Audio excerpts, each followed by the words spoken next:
Absolutely delighted to be joined here by the manager of Monaleen, Eoin Brislane, a Tumivara man beating Roscrea. How are you feeling? Feeling great. Listen, as I said, I don't think any joy about beating Roscrea. We have a great relationship with Roscrea, Tumivara, because there's huge respect there between Tumivara and Roscrea, and I've great friends there, Liam England and like John Carroll and all these boys down there, super guys, Paul Delaney.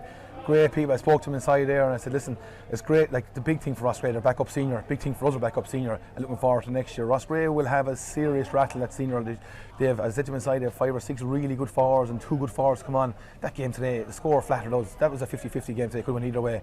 But as I said, they really perform inside in Simple Stadium over the last 3 or 4 matches. And as I said, no team will want to draw them as 4th seed next year in Tipperary. I can guarantee that. Yeah, like they were really in that game for a long stretch, but you got a couple of frees just after half time, yeah. Marco Dwyer, and that really just gave you a bit of breathing space. Yeah, Roscrea have been targeting after half time, first 10 minutes after half time all year, and really performing.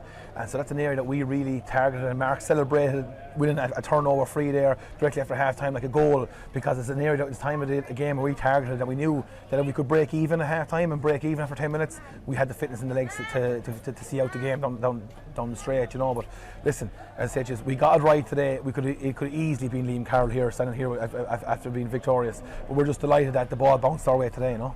And like, what did you say to him at half time? Because Roscrea have punished teams that started the second half.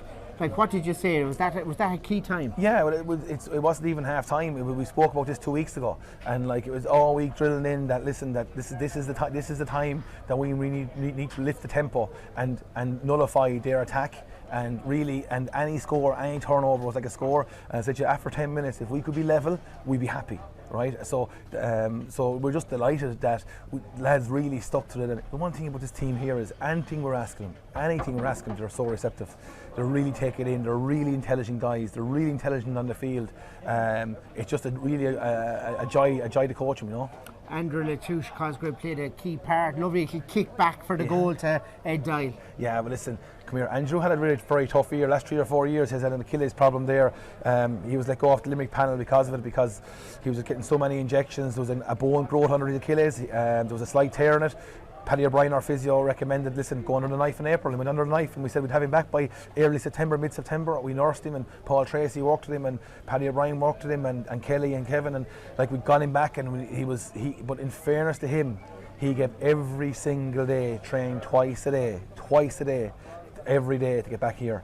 And this was, and we brought him on for in the county final for a few minutes. He came on the last day against Dover Barefoot and made a huge difference at wing back.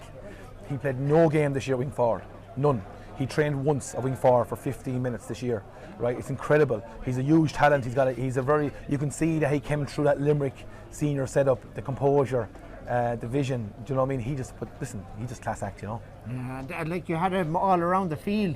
The backs had to hold firm because Conor Sheedy and these boys were driving on, but the backs held firm and were the platform for the forwards. Absolutely, yeah. Another guy like Simon Griffin, again injured there during the summer, got his hamstring. He started during the year, missed out in the place, and was started today.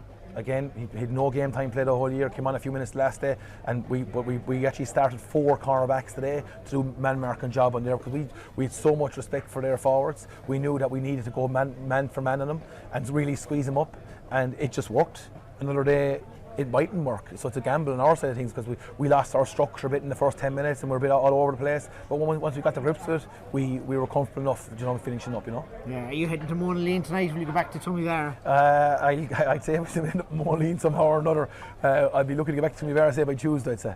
You had a lot of Toom lads in the backroom team. It was a real tip effect, because you know Roscrea inside out from playing down the years. Yeah, so basically how that came about was Jed Dwyer contacted me last year. A 6-man hurling committee came to me and basically said, listen, that Monaleen wanted to get back up senior, and there a lot of young underage talent coming through. So I spoke to Jed and I said, listen, this was something I proposed to Tumivara, and Tumivara didn't take it on. Was myself as manager, Trevor as coach, Dermot Gleeson as junior manager. He'd have his 2 selectors. Eamon O'Connell, who's Monaleen, he was under 19 manager. He had his 2 selectors, and Kevin Cummins as goalkeeping coach. And we all trained together.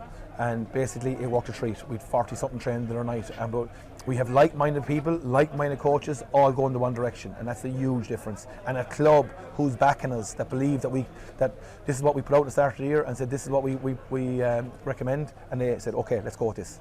So. Great stuff. You're on the road to Croke Park now. One more stop before you get there. It's huge now to keep the heads. Yeah. Well, listen, come here. We haven't taken any. We weren't even looking at a Munster Championship, to be honest with you. Bray Emmets are playing Trim next weekend. I know I was manager of DIT for a couple of years. I know a couple of Bray lads. I know a couple of the John Hendersons and these boys above in Bray. These boys can hurl now, and this people look at Bray Emmett to Wicklow and Trim and Meath. I hurled at Meath as well, so there's a bit of history there. I know what it means for these. There's lots of good hurlers up there, and if you take them for granted, God help you. So you're in an Ireland semi-final, and it's really nip and tuck. We're looking forward to it. We'll enjoy the couple of nights.